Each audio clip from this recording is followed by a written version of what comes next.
ಭಗವದ್ಗೀತೆ ಒಳಗೆ ಅರ್ಜುನ ಯುದ್ಧ ಮಾಡುವ ಹೊತ್ತಿಗೆ ಯುದ್ಧ ಏನೋ ಸ್ಟಾರ್ಟ್ ಮಾಡೋದನ್ರಿ ಕೃಷ್ಣ ಹೇಳ್ಯಾನ ಅಂಥೇಳಿ.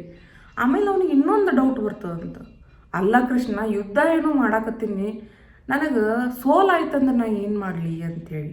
ಆವಾಗ ಕೃಷ್ಣ ಹೇಳ್ತಾನಂತ, ಸಮತ್ವಂ ಯೋಗ ಉತ್ತೆಚೆ ಅಂತೆ. ಏನಪ್ಪ ಅಂತಂದ್ರೆ ಗೆಲುವು ಸೋಲು, ಲಾಭ ನಷ್ಟ, ಯೋಗ್ಯತೆ ಇದೆಲ್ಲ ಸಮಾನವಾದದ್ದು ಜಗತ್ತಿನಾಗ. ಯಾವುದೂ ಹೆಚ್ಚಲ್ಲ, ಯಾವುದೂ ಕಡಿಮೆ ಅಲ್ಲ. ಸೋಲು ಬಂದ್ರೆ ನಮ್ಮನ್ನು ಸದೃಢವಾಗಿ ಮಾಡಕ್ಕೆ ಬಂದಿರ್ತೈತಿ, ಗೆಲುವು ಬಂದ್ರೆ ನಮ್ಮನ್ನ ಪರೀಕ್ಷೆ ಮಾಡಕ್ಕೆ ಬಂದಿರ್ತೈತಿ, ನಾವು ಗೆದ್ದಾಗ ಹೆಂಗೆ ಇರ್ತೀವಿ ಅಂಥೇಳಿ. ಹಾಗಾಗಿ ಕೃಷ್ಣ ಏನು ಹೇಳ್ತಾನಂದ್ರೆ, ಈ ಕ್ಷಣ ಕಳೆದು ಹೋಗ್ತೈತಿ ಅಂದ್ರೆ ಈ ಸೋಲು ಗೆಲುವು ಎಲ್ಲ ಐತಲ್ರಿ, ಅವಮಾನ ಇದೆಲ್ಲ ಒಂದು ಕ್ಷಣ ರೀ, ಮತ್ತೆ ಮರುಕ್ಷಣಕ್ಕೆ ನಾವು ಇದನ್ನೆಲ್ಲ ಗಳಿಸ್ಬೋದು. ಹಾಗಾಗಿ ಏನೇ ಮಾಡಿದ್ರೂ ಮನಸ್ಸಿಟ್ಟು ಮಾಡಿರಿ, ಗೆಲುವಿನ ಸೋಲಿನ ನಿರೀಕ್ಷೆ ಒಳಗೆ ಇರಬೇಡ್ರಿ. ನೀವು ಏನು ಮಾಡಕತ್ತೀರಿ ಅದ್ರೊಳಗೆ 100% ಕೊಡ್ರಿ, ಗೆಲುವು ಸೋಲು ನೆಕ್ಸ್ಟ್.